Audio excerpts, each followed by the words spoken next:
weather we got now. This weekend, you in bed, I could see that. Some people gotta be out, including me. Yeah, I'm here to cheer you up for the next half an hour. It's 9:02 on Saturday, and from 9 to 9:30, hey, tune in to Living with the Doc. Dr. at thesparmanclinic.com and www.thesparmanclinic.com. You can tune in even later on in the week. Last week actually was an interesting interaction with you, and I thought about it all week. Basically what is going on is that we're speaking to John, and John is gay, and we were talking last week about, what is it like to have your child gay, and is the world ready for a person who is attracted to the same sex? And the question is, are we born gay or are we made gay? And all of these things, these are issues that we have to engage every day. I think about me, my son, and I'm going to be the devil advocate today, because I just want us to approach this sensitive topic with an open mind. And my son, if I said, Alfred, what's the story? My son's name is Alfred, Junior, of course, and I can't wait for the day when I could see him sitting in my office and do the things that I do even better. I listen pre-med right now, so I'll come to me and say, Daddy, you know what? I think I don't know. It's traumatic, isn't it? But I think that we have to be selfless. And what you say to that child is so traumatic and important for the rest of their life, because they want to feel loved.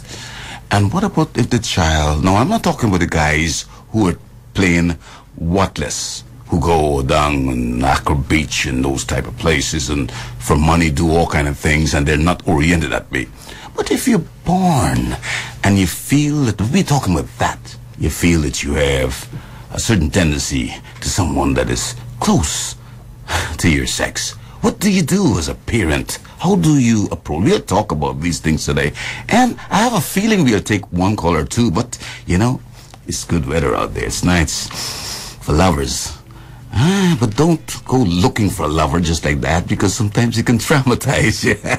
If you don't have a lover in bed today, take the teddy bear and hug it. And, there's something called trying to love yourself and your old company and all those type of things. But, I'm going to come back and we're going to talk. John just came in the studio and we're going to have a good time today. Sit back, relax, have some tea, a little bit of coffee, and listen to the doc as we go on. Yeah, that's Otis Redding. That's so strong, my love is. Hug up to your loved one and kiss them and say, hi, baby. Good morning. Don't forget, you take mouthwash before you really speak to her or him in the bed. The morning breath type of thing. But when you're in love, you don't really care. So here we are. We're talking about relationships and your parent and your child, female or male, is gay. Some of the most influential people in this world are gay. See, this misnomer that if your son is gay, he will become a hairdresser only, or some type of interior decorator, or if your daughter is gay, she'll be a mechanic. No, that's wrong. Nothing is wrong with our children that are gay. No, nothing wrong with them. They're normal. It's just that they have this, the brain and all this synapsing. There's so billions of cells. And all you need is a certain area to be a little bit different, and you will exhibit different type of personality traits. And that is why we all are so different in the way our character and personality, and the way we approach things, and we answer questions, and we approach life. So that's how I want to embrace this issue about children growing up.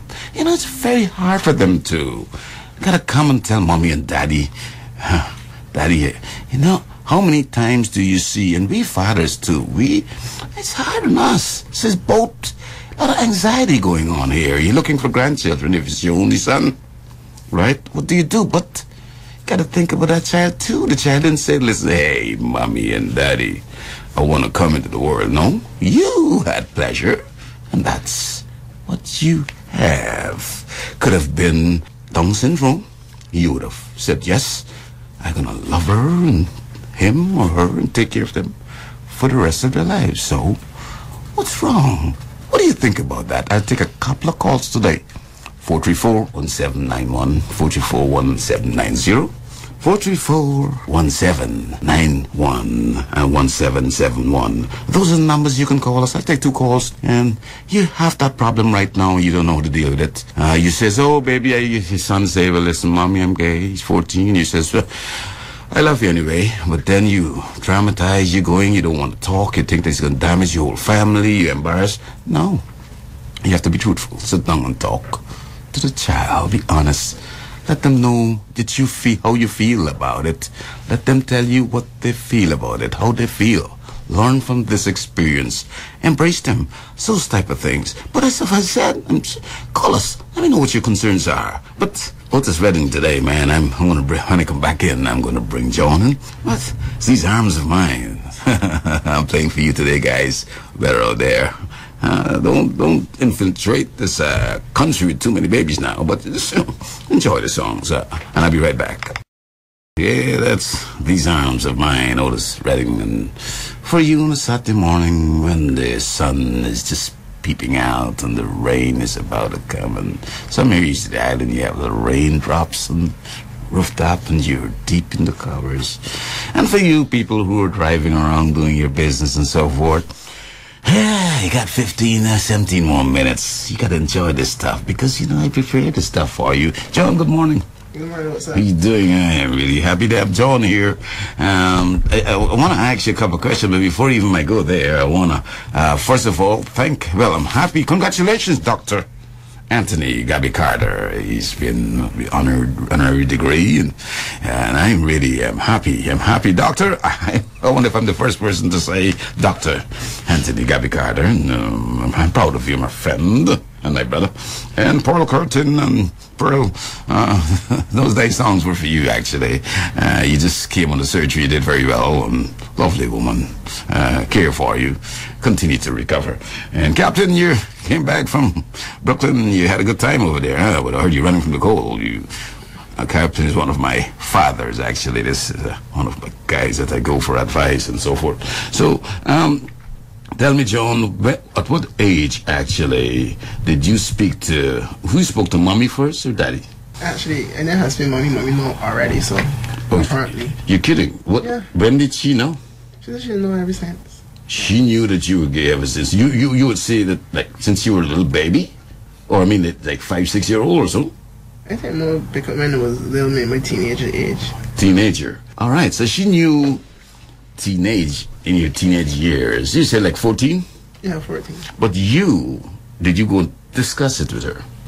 Yeah, I actually talked to her about it. Yeah. And she was one of my friends at that time. Is that so? So Yeah. Your friend was with you? Yeah. Oh, see, you couldn't go alone. You didn't want to go alone? No. This is the comfort you wanted. Correct. Yeah, but it's all right. So, about what age you went out to say to mommy? Yeah, because you were building this thing up. Because since 5 or 6 from last week we spoke. By the way, don't forget we'll take a call or two. So when they come in, please, Dennis, let me know. Dennis is smart. There's a call already. This one ready? All right, good. Hold on a second. So 5 or 6. I remember you said to me last week that you knew something you like this, and then people were just doing things and saying things that you're girly, and all these type of things. So but at that time it didn't bother you. So you want to say that's your problem. But when you're in your quiet moments, did it bother you wanting to say, well, listen, why couldn't I be like me straight instead of having, or you just were kind of happy about it? That wasn't a problem, me saying that I want to be this person. I know this is me, so I didn't have no problems on changing and saying, well, I want to be like Chris. He like girls. This was me, so I was happy with that. Happy with that? Yeah. But then you had this anxiety, when I speak to mommy about this stuff, how is she going to react? Actually, I felt like if I was on the edge of a mountain or something about to drop from my house started growing. Whoa. So So yeah, that was a moment there. That was a moment. So now everything she says right now would have an effect on you, especially if it's negative. What were you thinking that she may have said? She might have been very angry, you thought to yourself, right? At that point, I'm talking that she would go for a knife. Oh, wow. Yeah, you see, those are the things that our children experience. And I'm trying, this program here is about trying to tell the parents, now you have children that need help. And if there's anybody that can help them more so are the people that are responsible for bringing them into this world. So if they cannot get at least a positive response or an almost near positive response from the parents, what do you expect they'll get from the stranger? And for the people who have negative thoughts or homophobic people. And so we have a caller on the line? I'll take that call and then we'll come back. Yes. Hello, you're in the air. Good morning. Good morning, Dr. Sparman. Good morning. How are you? I feel very good. You know, your voice is a little bit too sexy for a rainy day in Barbados. Well, you know what? That's what the idea is. I need to get people, in the mood. We need a part 1. We need a part 2 of this program this morning. What I want to say is, I am a mother. I am a grandmother of 2 children, and I have 1 daughter. Now, if I let ego get in here, I would say that if my daughter came to me at 20 or 21 and told me she was gay, being an only child, I think I would be a little bit disappointed wanting to have grandchildren. Apart from that, being a mother and giving to my child unconditional love, not conditional, unconditional, meaning no matter what you are, what you do, you belong to me. I am your parent. You are my child, and I will accept you and embrace you no matter what you tell me. So I think, as a parent, I would have to accept it because I have friends that are gay, and I accept them. I don't judge them. So let me interrupt and ask you a question. Yes. Would you say in your mind though you'd prefer it to be different? No, because it doesn't change the character or the personality of the person. So their lifestyle would not affect me really. I'd just be more protective over them because of the outside world and the way people think. But then again, Dr. Sparman, I was brought up in a different society where we learn and grow with all kinds of different people. So we learn how to accept them without the filters of the Bible telling us this is wrong and that's wrong, because we don't know. We don't know if there's a gene out there. I've done research on the internet about it. We don't know if there's a gene that makes you the way you are. Yeah. I've always been attracted to boys. I love men. I could be in a group. Most of my friends are men. They'll tell you in Barbados, you usually see me in a circle of men, not women. I do have some girlfriends, but I like being around men. I think you're just born that way. You think so, right? Yeah, because my mother said that I was always attracted to men. I'd be in the stroller, walking down the street, and I'd quickly say hello to a man or wave at him or try and pull at him. I think it's just the way you're born. So you have to... You think the world will ever be ready or completely be comfortable with someone having feelings for the same sex? No more than they'll ever be ready for me being black. Yeah, you say. So you think there's always going to be a problem? If we make it, but you know what? People are becoming more aware of things around them, and when you do have unconditional love, I think that surpasses everything. That's where you really can tell that line between a real parent and a mother and father. Because a real parent accepts. But then we be going to another area right now. If you're a devoted Christian now, and you have a child who came and says, I'm gay, that's a different situation because you have strong religious belief now, right? You see? So it's very complex. It's multifactorial. A lot of things. We can go here. This can go on. I thank you so much for calling, but those are thoughts to ponder upon. Freudian slip. There we go. Thanks for calling. And I'm coming back, but Let me come back and talk to John. I got to give John some time. This is John's time. We'll take one more call after that, and I'll come back after Great Love, Ashes to Ashes. Great Love, Ashes to Ashes by C. Smith and J. Cooper. You haven't heard that for a while, haven't you? Man, I go deep down in the soul and bring it for you. John, you know, you spoke to mommy and you told her about how you feel and so forth. But daddy would have been different. You were more faithful to come and tell daddy about it, but you didn't have to come to him, right? He came to you. He came to me, actually, yeah. And when you told him, what did he say? How did he react? Actually, he blasted out, and he didn't speak to me like for 2 weeks. Oh. So you're in the house with daddy for 2 weeks. You didn't speak to him. That time he wasn't living this. Oh, okay. Didn't speak to you. So and we was going through. You feel like you did the worst thing, right? Worst thing, yeah. Yeah. So that you think that you still think about that, or you don't think about that no more? I don't think about it no more because after the 2 weeks, a week after he came and he said, you know what, you're my son no matter what. He may not like it, but he got over it, and I don't know, he still washed my clothes. Oh, you see, yeah. Sometimes he see my nails walking, he said, boy, come you cut them now? Is that so that bring down some of the barrier, didn't it? Yeah, congratulate him for that. I mean, yes, we have to teach children. They need love. They need care. They need the word from you, and not only for their children. If we have children who are gay or children who have different orientation that we have, I've had a case where, as a matter of fact, this week I was called, and this lady said that her daughter actually came to her. Well, her mom came, she went to her mom and tell her mom, well, listen, she was gay, and the mom just raised her clothes and said, this is what you want, and stuff like that. That's not the approach. The approach should be really, you know, embrace them, sit down. All right, you may be shocked at first, but sit down and say, we got to discuss this. And this is not a one-time thing. It's, you know, you have to go it over, play it over. Help them, they need help. Let them be, so they can be somebody that is very constructive in this society. When you say things and you ostracize them, what do you think you push them to do? You push them to go out there, stop schooling, and go and do the things that we don't want them to do, you know what I mean? So, yes, we have to embrace them. This is a very, very long topic, and I think next week we're going to have more calling. You think about this week.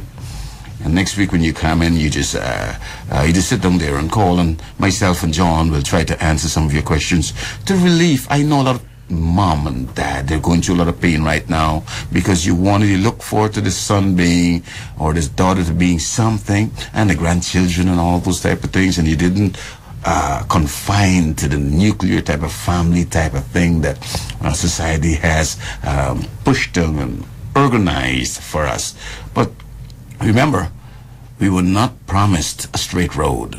They're going to always could be mountains and hills and valleys and all these things. And when you approach them, you as the more matured individual, you as the leader of the clan, you have to sit down, just like when you have a death in the family. You know, it's the same thing you go through. The shock, the denial, and then, you know, you go into the acceptance, and then you go into, you know, all of the stages you go through. All right? But through it all, embrace your child, love them, touch them, let them know that whatever they're going through, you're there with them. You got anything you want to say, John, right now? Because next week we're going to answer their questions and so forth. But you right now are pretty much comfortable with everything and so forth. Even if people outside would say things to you, how do you feel? Actually, when people pass and say and drop their comments, yes, sometimes they feel bad. Sometimes they even want to blow at them too. But to me, that isn't worth it. I know I'm happy with who I am, and I don't care what you think. Yeah. If it's hard for you to deal with, that's your business. But wait, sometimes you have Christians that will come and say that that's very unclean. But some in the Bible it said that also pork and everything in the sea is unclean too. And you still eat it. So why you still eat it? And being gay is something that is this horrible thing. So I still look at it in that sort of way, and I said to myself all the time that if it was so bad and it was so disgusting, why have not the Lord take all these thoughts out of my head as yet? I say that all the time. Do you want children? Yes, I'm going to have children. Good. We are closed there, and next week we will continue. But think about it throughout the week. What do you do if your son or daughter come and say, Mommy, Daddy, I am different? Embrace them. Love them. Ever love. Make this world go round. My lover's prayer, Otis Wedding, I close off, and I will see you next week.